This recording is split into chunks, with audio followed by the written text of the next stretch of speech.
You want a grounders? A rite of spring in a New York City park. Nice throw. A 12-year-old kid tossing a baseball around with one of his two dads.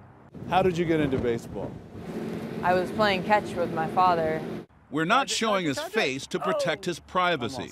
Talking to him, you'd never know his personal story has been a sensation here since the day he was born. An abandoned baby in the subway, a few hours old, with the umbilical cord still attached.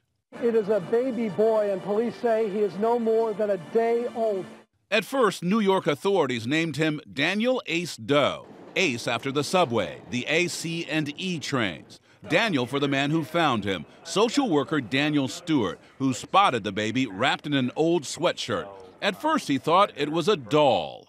All that I saw was two little legs sticking out, but I still thought, oh, it's one of those new realistic dolls. I started to go up the stairs, going up the stairs, and I looked back one last time, and that's when he started to move.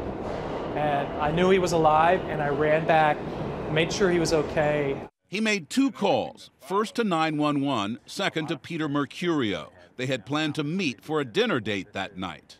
Picked up the phone and called him. What did you say? I said, I found a baby. And what did you say? I didn't believe him at first. I was like, why would he even say something like that? Months later, a family court judge asked if the couple wanted to adopt the child. Daniel jumped at the chance. At first, Peter wasn't so sure. I had to examine how having a child in my life and our life was going to affect every second of every minute of every day. He eventually came around. They moved in together and renamed their son Kevin. Years later, when Daniel and Pete got married, Kevin suggested the judge who recommended the adoption do the honors. And he said, don't judges perform ceremonies? Why don't you try to contact the judge who finalized my adoption? His parents made sure Kevin knew the whole story by putting together a child's storybook titled The Boy from New York City, featuring as characters the baby, the subway, the judge, and the parents. And he looks at us and he says, is this about me?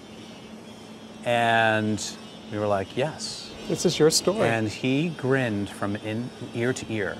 I thought it was the best thing in the world to know that that was me.